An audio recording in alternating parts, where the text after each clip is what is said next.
Welcome back. వివిధ రంగాల ప్రముఖుల భవిష్యత్ ఈ సంవత్సరం ఏ విధంగా ఉండబోతుంది, సర్వధారి నామ సంవత్సరంలో వాళ్ళ భవిష్యత్ ఏ విధంగా ఉండబోతుంది, సంఖ్యాశాస్త్రం జ్యోతిష్యం వాళ్ళకి ఏ విధంగా చెప్తుంది తెలుసుకుంటున్నాం. ఇప్పుడు ప్రతిపక్ష నేత ఎల్కే అద్వానీ, కేంద్రంలో ప్రతిపక్ష నేత ఎన్డీఏకి లీడ్ చేస్తున్న అద్వానీకి ఏ విధంగా ఉండబోతుంది కూడా ఈ సంవత్సరం మనం తెలుసుకుందాం. అద్వానీ భవిష్యత్ సంఖ్యాశాస్త్రం ఏ విధంగా చెప్తుంది, బీజేపీకి ఈ సంవత్సరం ఎంతవరకు మంచి రోజులుగా కనిపిస్తున్నాయి?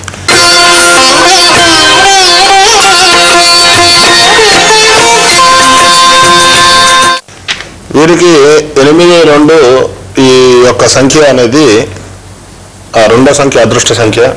కానీ ఈ సంవత్సర ఆధిపత్యం వచ్చేసరికి రవి ఆధిపత్యం వహించడం వల్ల ప్రధానమంత్రి అయ్యే అవకాశం మాత్రం లేదు. బీజేపీలో అటువంటి యొక్క ఇది శనిచంద్రుల ప్రభావం ఎక్కువగా, అనుకున్న పనులన్నీ కూడా అర్ధాంతరంగా ముగుస్తూ ఉంటాయి. కాబట్టి అంత యోగవంత కాలం కాదని చెప్పేసి చెప్పుకోవచ్చు. సో ప్రధానమంత్రి అభ్యర్థిగా బీజేపీ అద్వానీని నిలబెట్టినా కూడా ఈ సంవత్సరం ప్రధానమంత్రి అవకాశం అయితే ఖచ్చితంగా అద్వానీకి లేదు అనేది ఈ శాస్త్రాల ద్వారా మనకు తెలుస్తుంది. ఇక దేశ రాజకీయాల్లో కీ రోల్ ప్లే చేస్తూ అందరి దృష్టిని ఆకర్షిస్తున్న మరో నేత సోనియా గాంధీ. సోనియా గాంధీకి సంవత్సరం ఏ విధంగా ఉండబోతుంది, యూపీఏ చిక్కులు లేకుండా సోనియా గాంధీ ఏ విధంగా బయటపడబోతుంది, కాంగ్రెస్ ఎంతవరకు ఉన్నత స్థితిలోకి సోనియా గాంధీ తీసుకువెళ్ళబోతుందో కూడా ఇప్పుడు మనం తెలుసుకుందాం. జ్యోతిష శాస్త్ర ప్రకారం సోనియా గాంధీకి సంవత్సరం ఏ విధంగా ఉంది, ఆమె భవిష్యత్ కానీ లేదు కాంగ్రెస్ పార్టీకి ఆమె వల్ల జరిగే మేలు కానీ ఎంతవరకు కనిపిస్తుంది?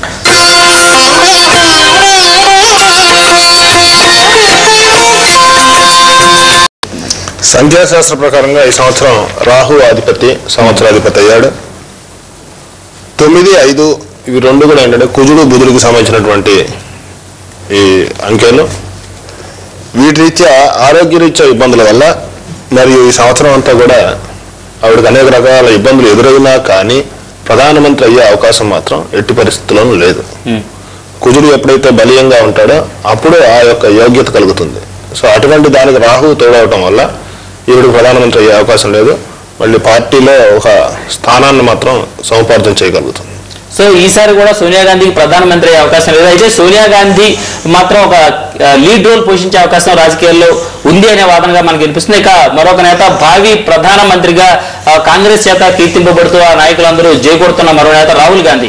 రాహుల్ గాంధీ భవిష్యత్ ఈ సంవత్సరం ఏ విధంగా ఉండబోతుంది, ఎంతవరకు అనుకూలంగా ఉంది అని తెలుసుకున్నాం. సంఖ్యాశాస్త్రం రాహుల్ గాంధీకి ఏం చెప్తుంది, రాహుల్ గాంధీ భవిష్యత్ ఈ సంవత్సరం ఏ విధంగా ఉండబోతుంది?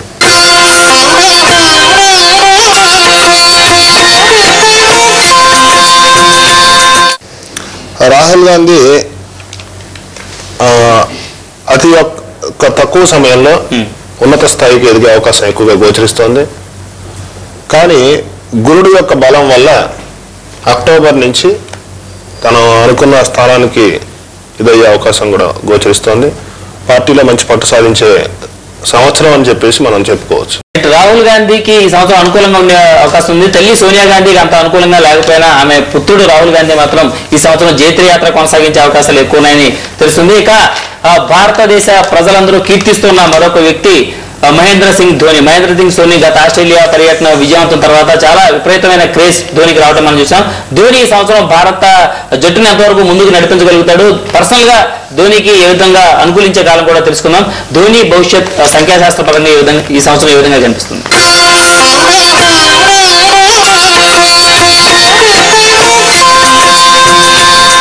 ఈ సంవత్సరం 6 శుక్రుని యొక్క సంఖ్య ఉంది, మంచి యోగాంతంగా ఉంటుంది. క్రీడారంగానికి 9 అంకె అత్యంత ప్రాధాన్యత వహిస్తుంది. కాబట్టి కావున అతి తక్కువ ప్రయాసతో ఎక్కువ ఫలితాలు పొందే అవకాశం కూడా గోచరిస్తూ ఉంది. కానీ స్త్రీలకు సంబంధించిన విషయాల్లో అపవాదులు మాత్రం బాగా ఎదుర్కొంటారు ఈ సంవత్సరం. ముఖ్యంగా ఏంటంటే శుక్రుడు కామప్రేరకుడు, సో రాక్షస గురువు. కాబట్టి ఏంటంటే ఆ స్త్రీల సంబంధమైనటువంటి అపవాదాలు ఎదుర్కొనే అవకాశం కూడా మనకి అక్టోబర్ తర్వాత గోచరించే అవకాశం ఉంది.